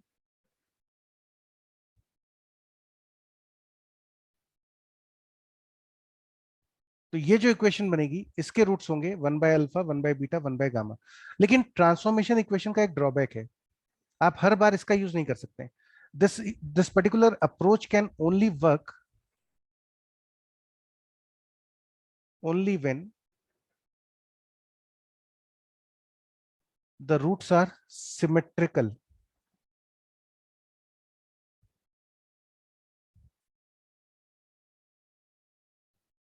यदि रूट सिमेट्रिकल हो, सिमेट्रिकल से क्या मतलब है, आप देखिए अल्फा बीटा गामा में 3 अल्फा, 3 बीटा, 3 गामा, मतलब जिस तरह से आपने अल्फा को मॉडिफाई करा है उसी तरह से बीटा और गामा को भी मॉडिफाई करा है। ये जो मॉडिफिकेशन है ये सिमेट्रिक होना चाहिए, तीनों रूट में एक जैसा मॉडिफिकेशन हो। आप देखो अल्फा +1, बीटा +1, गामा +1, तीनों रूट्स को एक ही तरह से मॉडिफाई करा, 1/अल्फा, 1/बीटा, 1/गामा। अगर मान लीजिए मैं आपको बोलूं कि मुझे एक ऐसी इक्वेशन बताओ जिसके रूट्स हैं अल्फा +1, बीटा +1 और 2 गामा, तो फिर आप ट्रांसफॉर्मेशन से नहीं कर सकते, क्योंकि ट्रांसफॉर्मेशन तो तीनों रूट्स में एक जैसा बिहेवियर मान के ही चलती कि एक जैसा चेंज हुआ है। यहाँ पे ट्रांसफॉर्मेशन विल नॉट वर्क।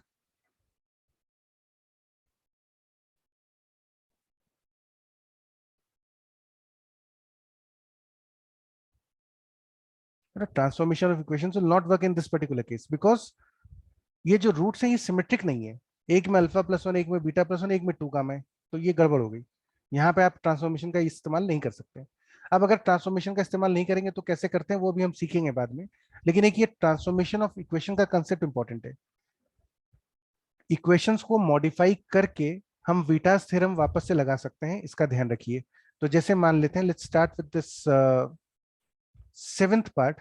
आपको चाहिए 1/अल्फा² + 1/बीटा² + 1/गामा² की वैल्यू।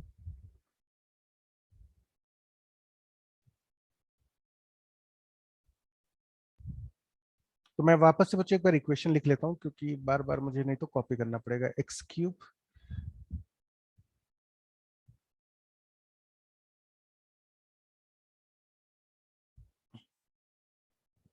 इसके रूट्स हैं अल्फा बीटा गामा, है ना।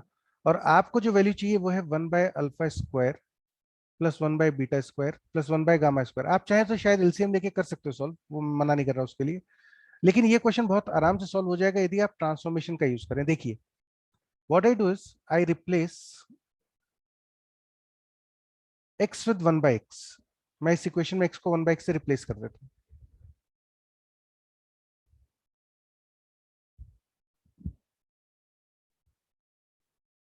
और जैसे ही बच्चों आप x को 1/x से रिप्लेस करोगे, अब इस इक्वेशन के रूट्स हो जाएंगे 1/α 1/β 1/γ, है ना। अभी मैंने आपको बताया था कि अगर आपको रूट्स रेसिप्रोकल में चाहिए तो x को 1/x से रिप्लेस कर दीजिए,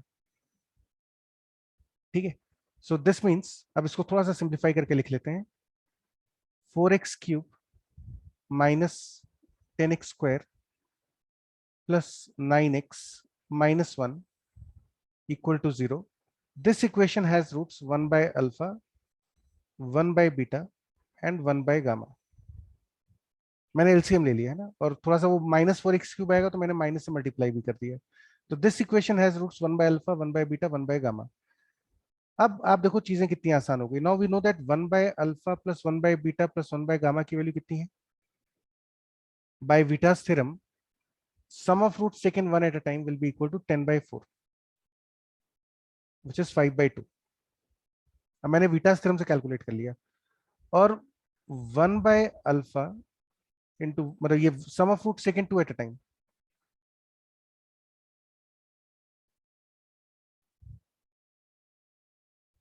इसकी वैल्यू बच्चों आ जाएगी आपके पास 9/4। आपको कैलकुलेट करना है 1/α² प्लस 1/β² प्लस 1/γ²। तो ये तो मैंने अभी आपको थोड़ी देर पहले आइडेंटिटी लिखवाई थी कि 1/α² प्लस 1/β², इसको आप लिख सकते हैं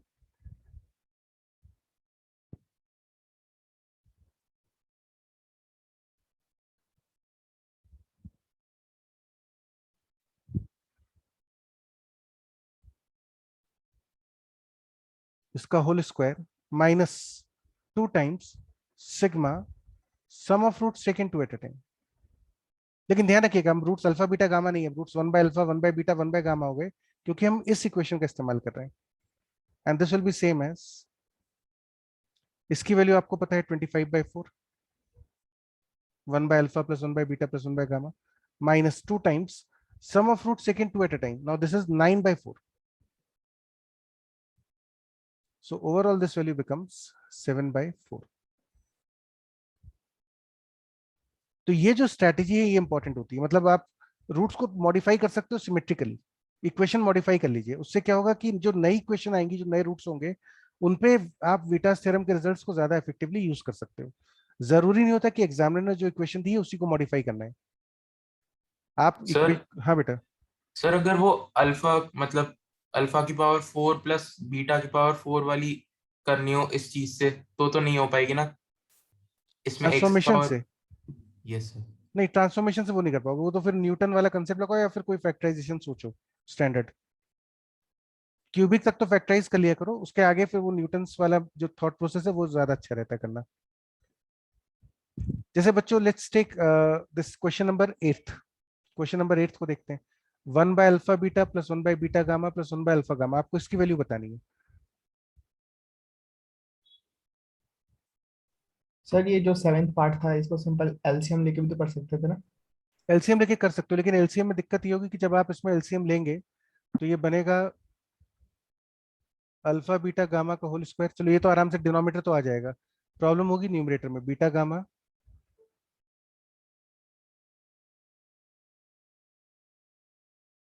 न्यूमरेटर में ये आएगा। अब ये a² plus b² plus c² की फॉर्म है, इसको कैलकुलेट करने के लिए आपको फिर a plus B plus C whole square minus 2 times sigma A B फिर से लगाना ही पड़ेगा। तो डिनोमिनेटर आराम से कैलकुलेट होगा, लेकिन न्यूमरेटर में अभी भी आपको मेहनत लगेगी। तो उतना सिंपल नहीं है, मतलब ये मेथड में कैलकुलेशन फिर भी कम है, उसमें तो थोड़ा सा टाइम ज्यादा लगेगा आपको। ठीक है, चलो बच्चों let's look at this next part of the problem. एक बार बच्चों मैं एप्लीकेशन रिस्टार्ट भी कर लेता हूँ।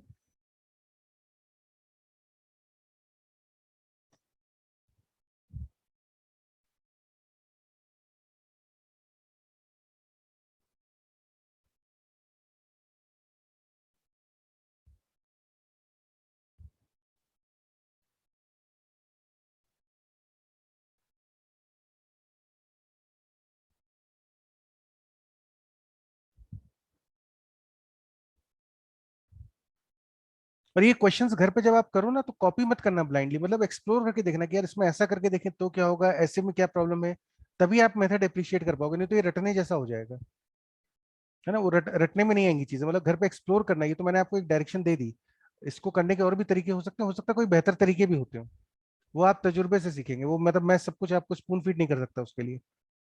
अच्छा, let's look at the eighth part of the question. Now eighth part में बच्चों हमको वैल्यू चाहिए थी इसकी।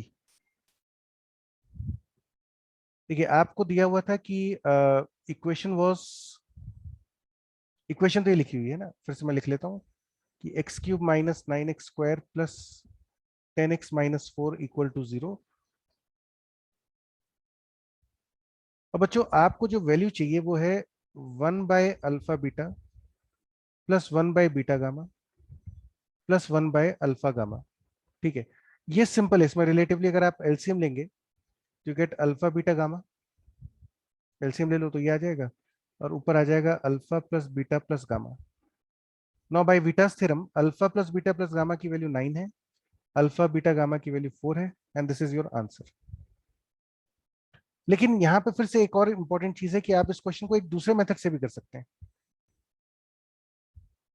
ये देखो एक और इंटरेस्टिंग मैनिपुलेशन है, हो सकता है इस क्वेश्चन में उतना अच्छा ना लगे आपको, लेकिन ये कई बार काफी काम की चीज हो जाती है। आपको ये जो बच्चों एक्सप्रेशन दिए हैं alpha beta beta gamma alpha gamma, देखो मैं जानता हूं अल्फा बीटा गामा की वैल्यू किसके बराबर है, 4 के बराबर, विटास थ्योरम से। So therefore the value of 1 upon beta gamma, the value of 1 upon beta gamma, क्योंकि आपको 1 अपॉन बीटा गामा चाहिए, this will be equal to alpha upon 4। Look at this carefully. So therefore sigma 1/α β, ये जो आपको चाहिए था, इसकी value जो होगी that will be same as sigma α/4, which is same as 1/4 times sigma alpha, which is same as 1/4 sigma alpha की value 9 के बराबर थी, and this is also the answer।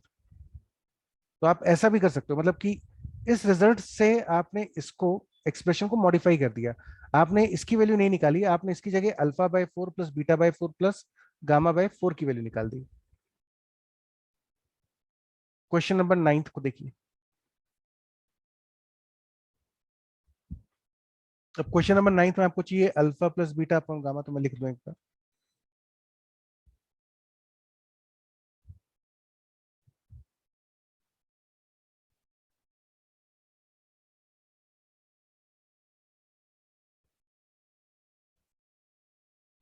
है ना, आपको बच्चों इसकी वैल्यू कैलकुलेट करनी है, alpha plus beta upon gamma plus beta plus gamma upon alpha plus gamma upon beta. अब फिर से ध्यान से देखिए, मैं इसको मैनिपुलेट करता हूँ, व्हाट आई डू इज, मैं जानता हूँ कि alpha plus beta plus gamma की वैल्यू किसके बराबर होगी, 9 के बराबर। So therefore I can write alpha plus beta as 9 minus gamma, alpha plus beta की जगह आप 9 माइनस गामा लिख सकते हो। तो ये जो एक्सप्रेशन था, let's call this expression as E की वैल्यू हो जाएगी 9 minus gamma upon gamma, plus ऐसे ही बच्चों बीटा प्लस गामा की जगह आप लिख सकते हो 9 minus alpha upon alpha, 9 minus beta upon beta, which is same as 9 times 1 by alpha plus 1 by beta plus 1 by gamma minus 3, which is same as 9 times। अब आप चाहो तो 1 by alpha plus 1 by beta plus 1 by gamma LCM लेके कर लो, और चाहो तो आप ट्रांसफॉर्मेशन करके कर लो, x को 1 by x से रिप्लेस कर लो, उससे भी हो जाएगा। हम लोग इसको ऊपर ऑलरेडी कैलकुलेट कर चुके हैं, तो मैं सीधे इसकी वैल्यू लिख लेता हूं अभी, तो कि दिस वैल्यू विल बी ये रहा 5/2।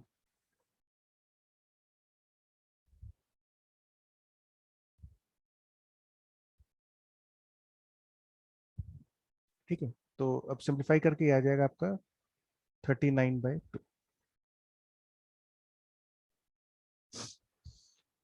सो this is what is called the Vieta's theorem.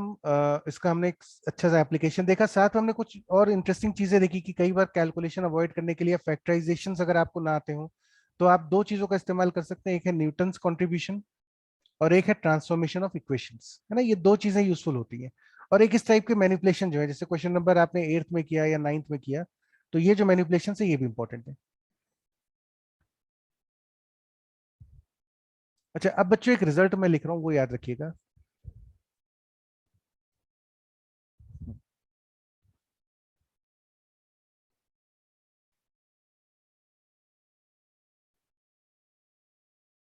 result. If sorry, the polynomial equation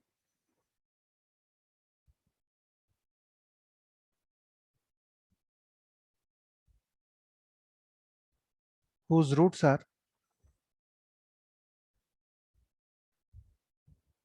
alpha 1, alpha 2, alpha 3 up to alpha n can be taken as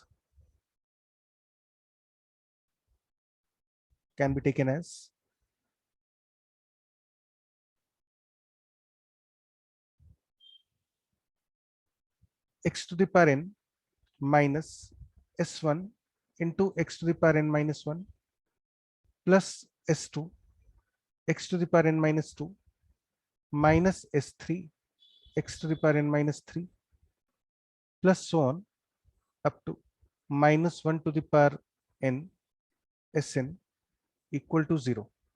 आप ध्यान से देखिए पैटर्न x की power एक एक करके कम होती जा रही है और s1 s2 s3 ये ऑल्टरनेट साइन के साथ आते जा रहे हैं. अब यहाँ पे s1 का क्या मतलब है, where s1 is equal to sigma alpha 1, that is sum of roots taken one at a time.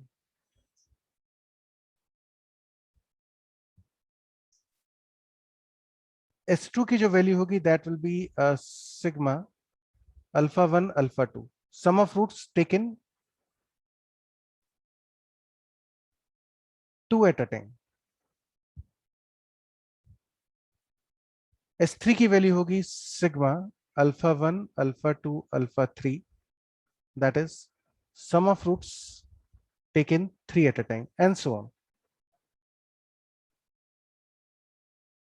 and so on. जैसे फॉर एग्जाम्पल एक छोटा सा एग्जाम्पल भी देख लो.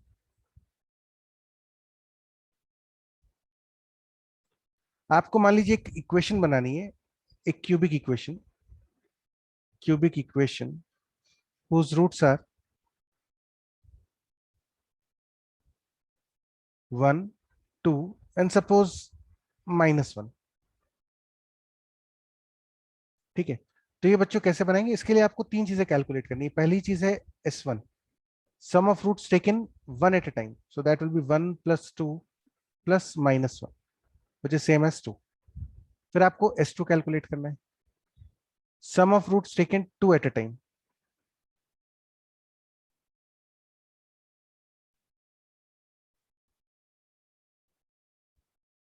this value will be -1.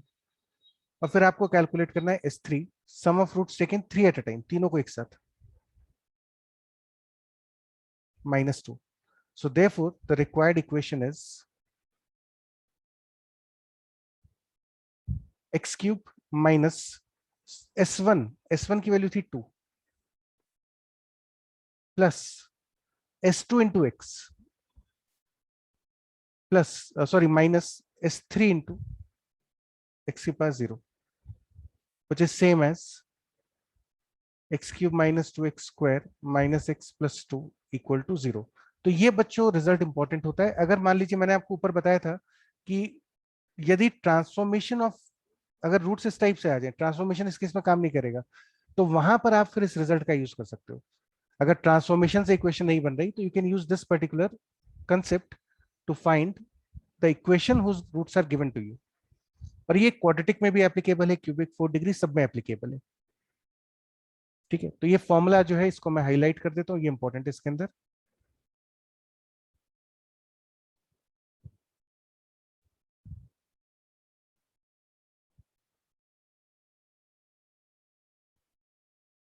ठीक है, तो ये फॉर्मूला बच्चों आप ध्यान रखिए.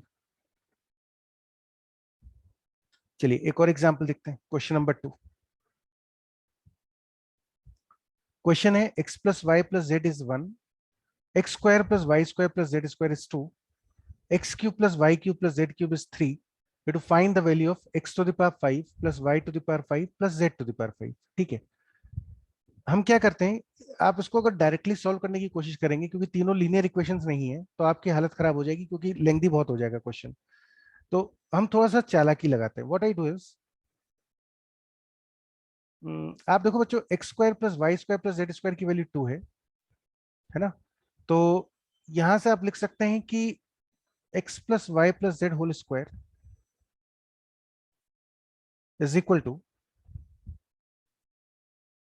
Sigma x square plus 2 times sigma x Y.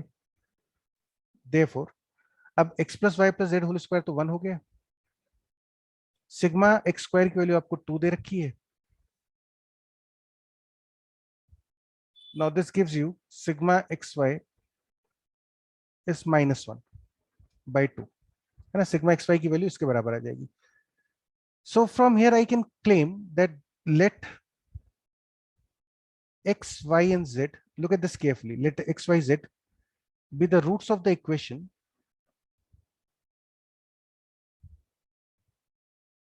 t cube, है ना? इक्वेशंस के रूट्स x, y, z होंगे, that will be minus x plus y plus z times t square plus sigma xy into t minus xyz equal to 0।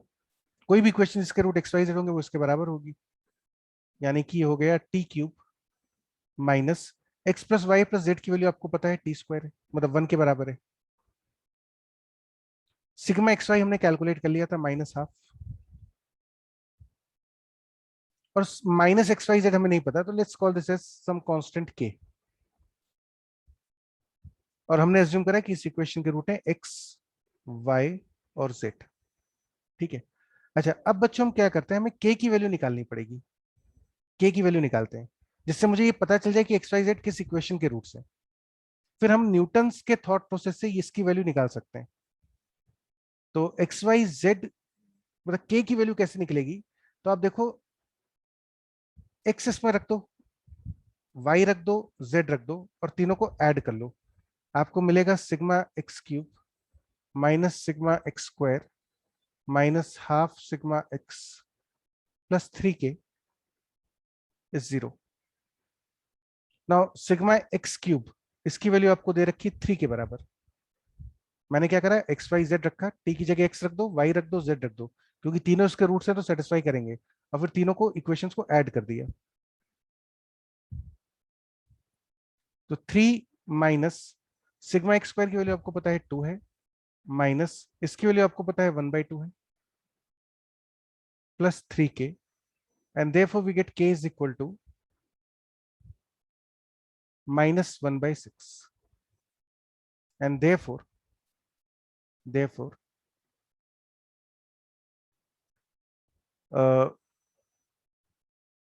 t cube minus t square minus t by 2 minus 1/6 should be 0।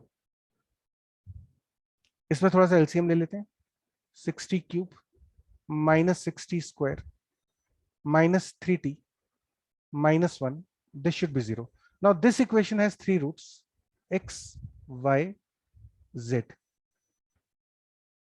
तो बच्चों अब क्या करो कि इसमें t की जगह x रख दो, put t equal to x, क्योंकि x वो उसको सेटिस्फाई करेगा, और फिर दोनों तरफ x से मल्टीप्लाई कर लो, तो ये बन जाएगा 6x to the power 4 minus 6x cube minus 3x square minus x equal to 0। हमने t की जगह x रखा और दोनों तरफ x से मल्टीप्लाई कर दिया।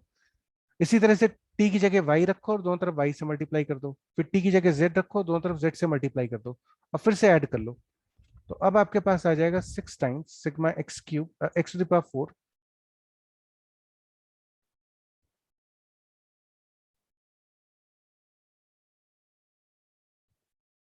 this value is 0, which means अब आपको 6 times sigma X to the power 4 minus sigma X cube की वैल्यू बच्चों आपको 3 दे रखी है, तो ये हो जाएगा 18।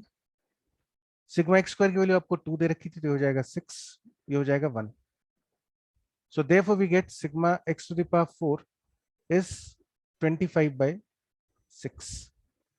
लेकिन हमें तो sigma X to the power 5 चाहिए, तो उसके लिए अब क्या करोगे, आप इस इक्वेशन में t की जगह x रखो, तो t इक्वल टू x, और अब की बार दोनों तरफ x स्क्वायर से मल्टीप्लाई कर दो, t की जगह x रखो और x स्क्वायर से मल्टीप्लाई कर दो दोनों तरफ, ये बनेगा 6x to the power 5 minus 6x to the power 4 minus 3x cube minus x square equal to 0, और फिर ऐसे y और z रख के ऐड कर लेते हैं। तो again we get 6 into sigma x to the power 5 minus 6 into sigma x to the power 4 minus 3 sigma x cube minus sigma x square equal to 0. 6 times sigma x to the power 5 minus sigma x to the power 4 into 6, ये आपने calculate कर रखा था 25. 3 times sigma x cube, sigma x cube की value थी 3, तो ये हो जाएगा 9, minus sigma x square was 2 equal to 0, and therefore sigma x to the power 5 is equal to 36 upon 6 answer. तो again a very beautiful question in the sense कि पहले आपने ऐसी इक्वेशन बनाई जिसके रूट थे एक्स वाई जेड, और एक बार वो इक्वेशन पता चल गई जिसके रूट एक्स वाई जेड है, तो फिर हम आराम से इसकी वैल्यू कैलकुलेट कर सकते थे using the idea of Newton. तो एक बार चेक कर लो बच्चों, यहां तक अगर समझ में आ रहा है सबको तो टाइप यस.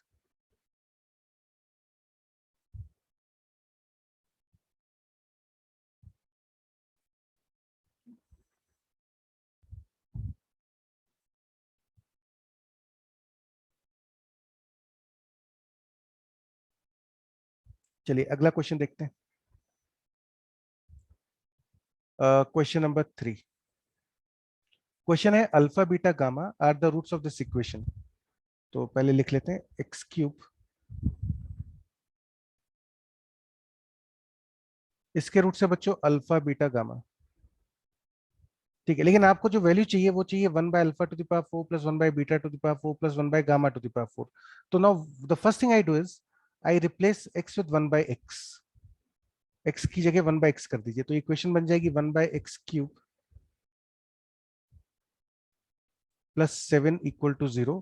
और इस इक्वेशन के जो नए रूट्स आएंगे वो आएंगे 1 by alpha, 1 by beta, 1 by gamma, which implies LCM ले लेंगे तो ये बन जाएगा 7x cube minus 7x square plus 1 equal to 0.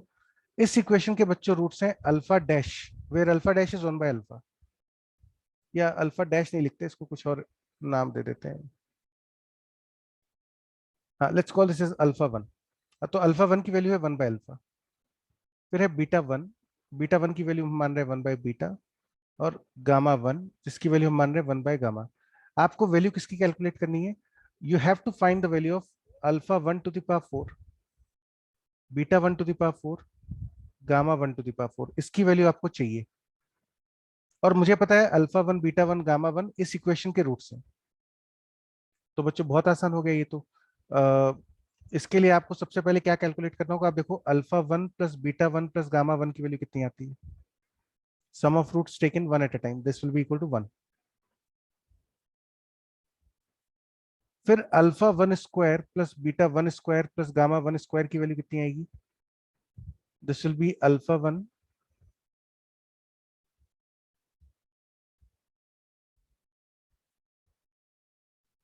अच्छा, मैं बीटास थ्योरम का यूज कर रहा हूं, मतलब मैं यहाँ पे लिख रहा हूँ कि alpha 1 plus beta 1 plus gamma 1 की वैल्यू तो 1 है. फिर alpha 1 beta 1 sum of root second two at a time की वैल्यू आएगी 0, क्योंकि x का कोफिशिएंट नहीं है इसमें, 1 मत कर देना, है ना. This will B 0. और अल्फा 1 बीटा 1 गामा 1 की जो वैल्यू आएगी this will B minus 1 by 7. Betas theorem से ये रिजल्ट आ जाते हैं फॉर दिस इक्वेशन. तो alpha 1 square plus beta 1 square plus gamma 1 square की वैल्यू इसके बराबर हो गई, which is 1 minus 0, which is 1. तो बच्चों alpha 1 square plus beta 1 square plus gamma 1 square भी पता चल गया. अब हम इस इक्वेशन में x की जगह अल्फा 1 बीटा 1 गामा 1 डाल के ऐड कर देते हैं. 7 times sigma alpha 1 cube minus 7 times sigma alpha 1 square plus 3 should be 0. x की जगह अल्फा 1 बीटा 1 गामा 1 रखा और तीनों को ऐड कर दिया. 7 टाइम्स सिग्मा अल्फा 1 क्यूब की वैल्यू आपको चाहिए, सिग्मा अल्फा 1 स्क्वायर की वैल्यू 7 है प्लस 3. तो बच्चों सिग्मा अल्फा 1 क्यूब आ गया आपके पास 4/7, थर्ड रिलेशन। लेकिन मुझे चाहिए sigma alpha 1 to the power 4। तो उसके लिए आप क्या करो, इस इक्वेशन में x की जगह अल्फा रखो, alpha 1, put x equal to alpha 1, multiply both the sides with alpha 1। तो और फिर ऐड कर लो ऐसे बीटा 1 गामा 1 रखे, तो you again get 7 times sigma alpha 1 to the power 4 minus 7 times sigma alpha 1 cube plus sigma alpha 1, this should be 0,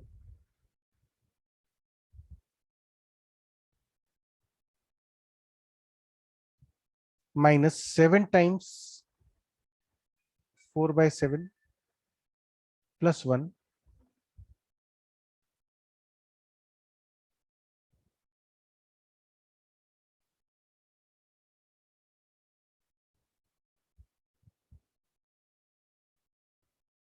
ये आपका answer हो गया।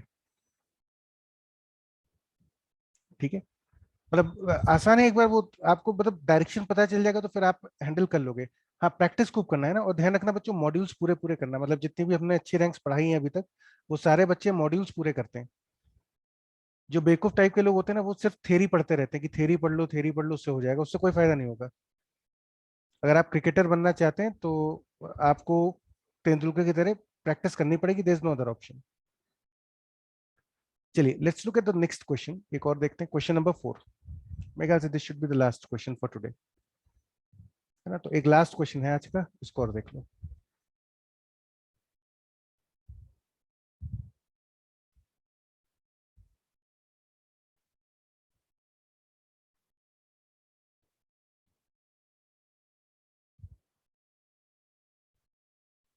Question number 4. Solve the system of equations. A plus 2b plus 4c equal to 8. A plus 3b plus 9c equal to 8. A plus 4b plus 16c equal to 64. अब ज्यादातर बच्चे अगर ये question IT में आ जाए, मतलब वैसे तो जनरली एडवांस या मेंस किसी में भी आ सकता है, ज्यादा डिफिकल्ट नहीं है, तो 99% बच्चे जो हैं इस क्वेश्चन को सॉल्व करेंगे डिटर्मिनेंट्स या मैट्रिसेस से, क्योंकि उनको रटा हुआ होता है कि यार 3 लीनियर इक्वेशन है तो डिटर्मिनेंट मैट्रिसेस लगाओ। जबकि जो एक्चुअल प्रॉब्लम सॉल्वर होगा, जो मैथ्स में इंटरेस्टेड है, जो बंदा मैथ्स देखता है चीजों में, उस बंदे को यहाँ पे कनेक्शन ऑब्जर्व होगा। अगर आप बच्चों ध्यान से देखें, है ना, if you look at these 3 questions carefully, तो आप देखो ये connection 2 4 8 3 9 27 4 16 64। Maths is eventually about observing the patterns. ठीक है, तो ये आपको पैटर्न समझ में आ रहा है, तो इसका देखो ध्यान से, मैं ऐसा लिख सकता हूँ ना, a plus 2x sorry xb x into b plus x square into c is equal to x cube. ये चीज बच्चों आपको दिखनी चाहिए, and this particular condition is satisfied for x equal to 2 3 and 4। आप इसमें x को 2 रखेंगे तो आपको ये पहले वाली इक्वेशन मिल जाएगी, अगर आप इसमें x को 3 रखोगे तो आपको ये सेकंड इक्वेशन मिल जाती है, x को 4 रखने पे थर्ड इक्वेशन मिलती है। मतलब इस इक्वेशन के 3 रूट्स हैं 2 3 4। So therefore we get x cube minus c x square minus b x minus a equal to 0। इस इक्वेशन के बच्चों 3 रूट्स आ गए 2 3 and 4। And now by Vieta's theorem, sum of roots taken one at a time, 2 plus 3 plus 4 must be equal to c, which implies c should be equal to 9. फिर sum of roots taken 2 at a time minus b must be equal to,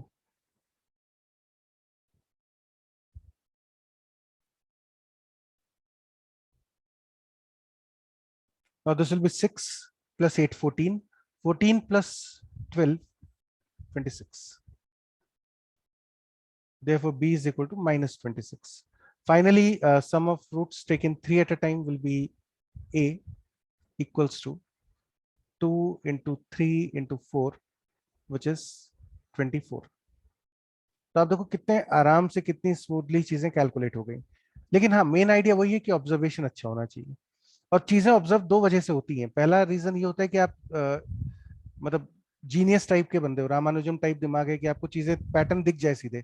और दूसरा तरीका होता है कि आप practice इतनी करते हैं चीजों की कि आपका दिमाग एक थॉट प्रोसेस बना लेता है कि हाँ यार ये क्वेश्चन उस तरह का है, इसको ये पैटर्न इसमें दिखना चाहिए।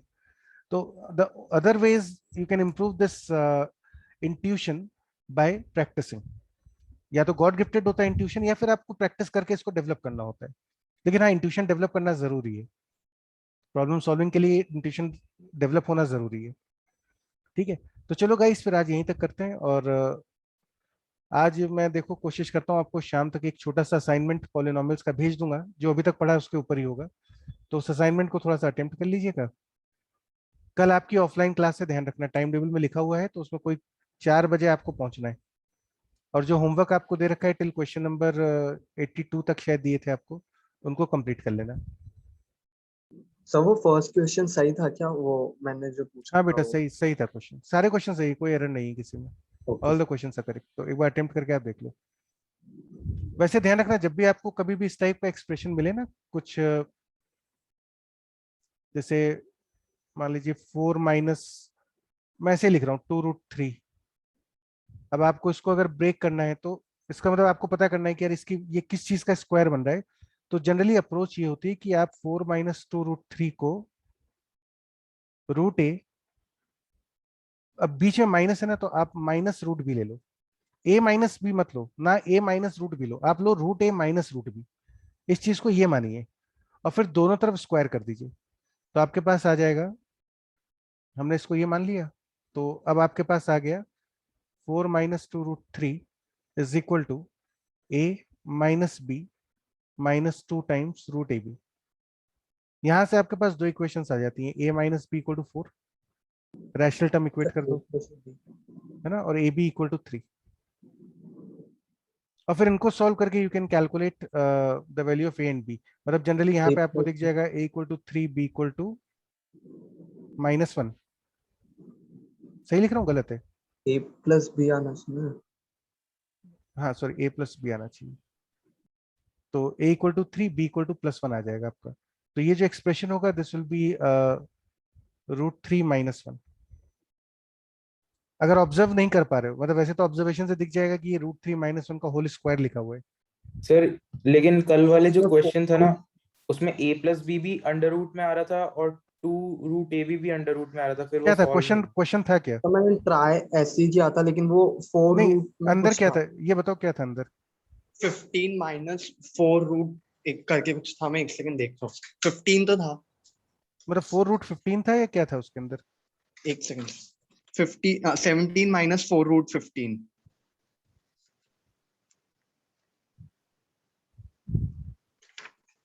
ये वैल्यू थी ना आपके पास? यस। हाँ, तो इसको आप एक यही करो जैसा बताया अभी। अगर ऐसे करा होगा तो आना चाहिए, this value must be equal to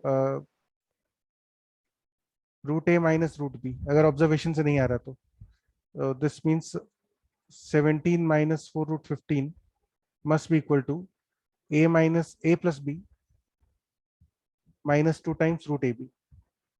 यहाँ से आपके पास a प्लस b आ जाता है 17, और a इंटू बी की वैल्यू आ जाती है 15। ठीक है, और ये भी क्लियर है कि a की वैल्यू b से बड़ी होनी चाहिए, क्योंकि आप स्क्वायर रूट नेगेटिव नहीं होता ना, तो a b से बड़ा होना चाहिए। अब सवाल उठता है यहाँ से a और b कैसे निकालोगे, तो ध्यान से देखो, x² minus 17x sir a plus b की वैल्यू 15 नहीं आएगी ना? ए बी की वैल्यू कितनी आएगी? अच्छा सॉरी सॉरी सॉरी सॉरी,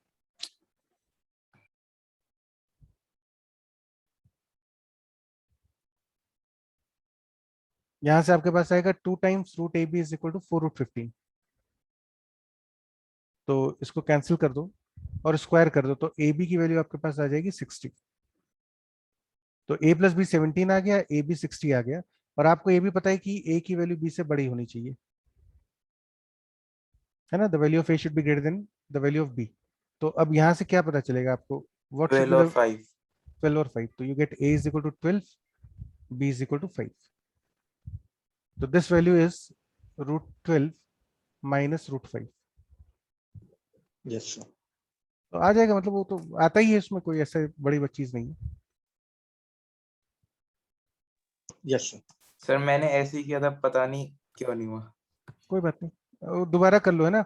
और ध्यान रखो, अगर और ये जो जितने भी बच्चों आपके जो टेस्ट होते हैं ना, यूनिट टेस्ट जितने हैं, मतलब ये जो पार्ट सिलेबस वाले टेस्ट हैं, इसमें अगर आप 75% से कम स्कोर करेंगे तो चांसेस कम है कि आप आईटी में अच्छे रैंक ला पाओगे। You have to score at least 75% marks. Partial syllabus जो पेपर्स होते हैं, इसमें कम से कम 75% स्कोर करना चाहिए आपको, क्योंकि एक तो वो टॉपिक्स आपके रिसेंटली पढ़े हुए हैं। इसका सिर्फ एक और एक कारण होता है, अगर आप नंबर कम लाएंगे तो उसका सिंपल सा एक रीजन है कि आपने प्रैक्टिस नहीं करी है। That is the only reason. Theory पता होगी, ये रूल्स पता होंगे, सब कुछ पता होगा, अगर आप प्रैक्टिस नहीं करेंगे, मतलब आईआईटी के एग्जाम में जो 5,000 बच्चे सिलेक्ट होते हैं और लगभग 2-2.5 लाख बच्चे सिलेक्ट नहीं होते, ये 2.5 लाख बच्चे वो बच्चे हैं जिन्होंने प्रैक्टिस नहीं कर रखी है। This is the only reason that why you can not get selected in IIT JEE exam. The only reason is lack of practice. आप प्रैक्टिस मत करो, आप थ्योरी कितनी भी अच्छी पढ़ लो, आप कितना भी रिवीजन कर लो, आपसे एग्जाम में क्वेश्चन नहीं सॉल्व होगा। मैं लिख के दे रहा हूँ इस चीज को, आप चाहो तजुर्बा करके देख लो। नहीं तो you should be scoring at least 75% marks in these kind of quizzes. जो यूनिट क्विज आपकी हो रही है ना, क्विज 1 हुई, फिर कभी क्विज 2 हो, क्विज 3 हो, वहां पे आपको कम से कम 75% स्कोर करना है। और वो 75% स्कोर कम से कम आप तभी कर पाएंगे जब आप रिविजन प्रॉपर रखो और साथ में आपने मॉड्यूल्स पूरे पूरे कर रखे हो। मॉड्यूल जितना करोगे उतना आपको एफिशिएंसी, मतलब उतनी ज्यादा आपकी चीजें इंप्रूव होंगी। सिर्फ थ्योरी पढ़ ली और क्लास के एग्जाम्पल देख लिए, क्लास का एग्जाम्पल जो होता है that is only 20% of the chapter. वो सिर्फ 20% सिखाने के लिए आपको वैसे क्वेश्चन लिए जाते हैं।